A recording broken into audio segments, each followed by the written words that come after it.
Hello, welcome to this webinar about how you can use Python in Pieces to provide extra challenge for pupils in Upper Key Stage 2. Python is a programming language which is text-based, as you'll see later on.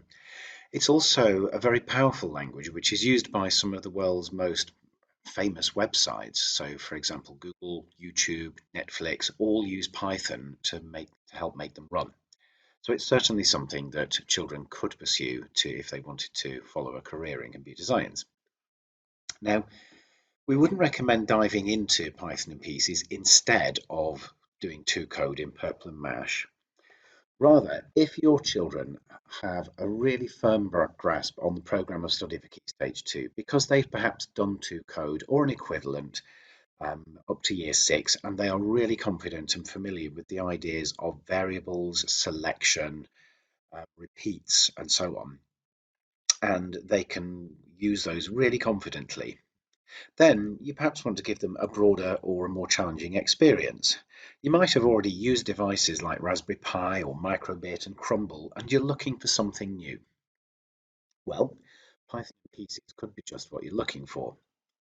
The language Python is quite demanding in terms of syntax, and what I mean by syntax is grammar and punctuation. So it's quite fussy about capital letters, it's quite fussy about brackets and speech marks.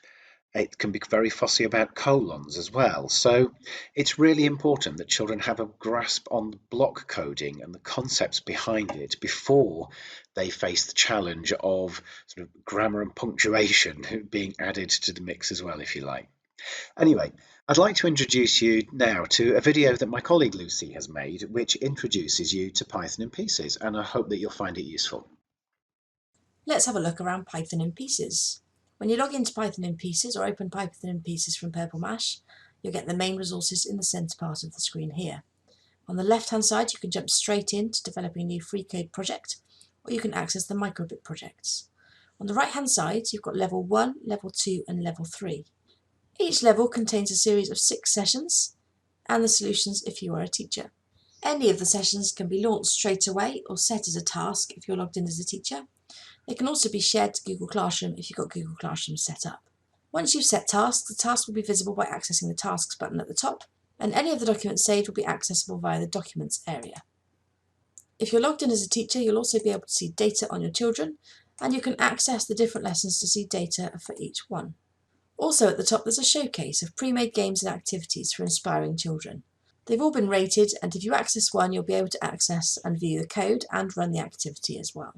So let's take a look at some of the resources. We'll start at Level 1 and Lesson 1. That seems like a good place to start. And when you click on that, obviously you've got the launch or set task options. You've also got the option to reset that for the user logged in, or reset that as a class if you're as a teacher.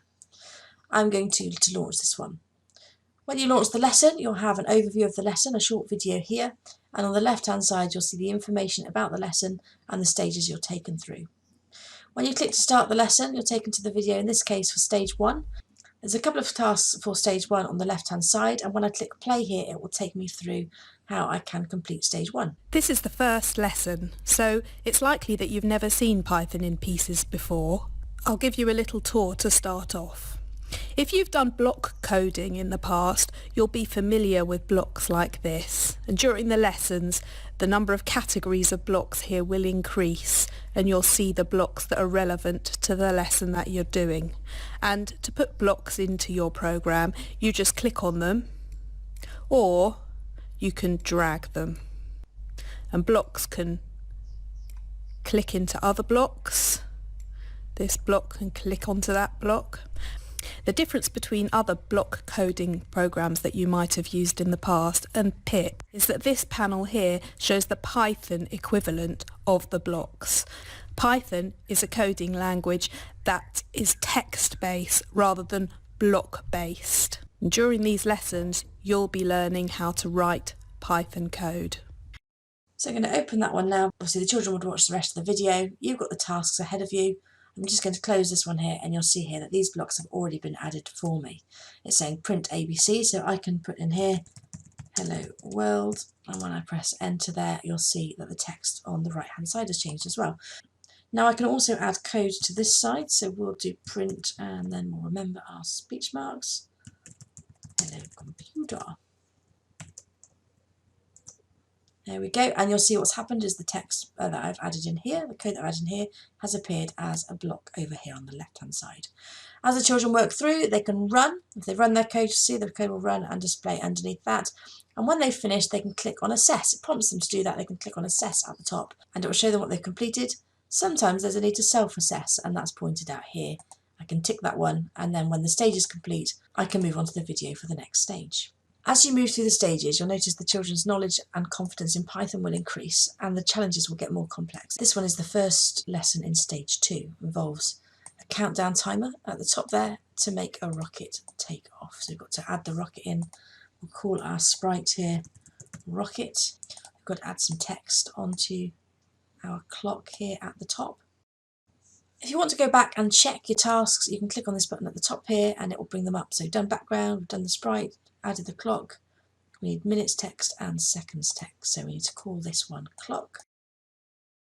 And once we finish the task on that stage, we can check using the task list, we can run our code, and then we can assess and move on to the next stage. Once the lessons have been started, the users will see a progress chart to the top right of each lesson in the menu screen. Using the free code and the microbit project is slightly different. If you access either of these and you start it, you're not set up with any particular stages or focus. You'll see you can access all of the different code blocks on the left-hand side, and you have no Python already written in for you on the right. You have the Run button at the top, but you don't have Assess because you're not assessing against a particular task, and you've got a toggle to the top right between code and design. You can click in the background and then start using the options to add on backgrounds, and you'll see there's libraries in here. You can search libraries. If we scroll through, you can also upload your own images and take photographs here.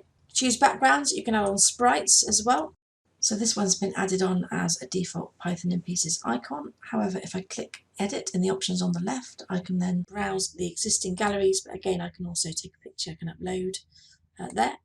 When you add objects on, when you add sprites on, you can move them around, and on the left hand side you can name them in a similar way to I did when I was using the task a minute ago.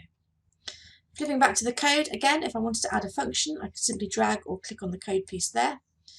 When I've added elements, you'll see here's my skater here, and I would like a movement here, so I'm going to do right. Click them in together, there we go, and I'm going to call this function right. So to find the right, the skater will go right. Now on the right hand side again, I can still write here, so I could do define left.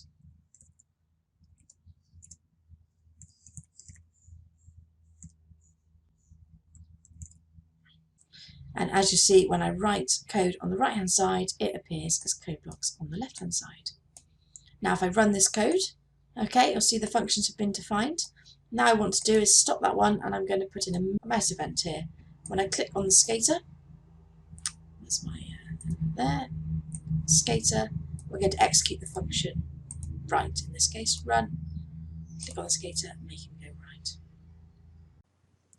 It's likely that before the children develop programs in the free code project and using the microbit project, that they will have developed the confidence and the skills using some of these lessons resources on the right hand side. At the top there as well, don't forget you've got the showcase. So the showcase, when you open up these resources, they will open up in an edit mode. So the children, they also can edit the code blocks and edit the code on the right hand side of this, tweak the games and make them their own before running and playing them, and they can save their versions by going to the menu to the top left and saving. Once they've saved, they'll be able to access all of their saved documents using the Documents button at the top. If you've got any questions, please don't hesitate to get in touch. We're here to support you, and we hope you really enjoy using Python in Pieces.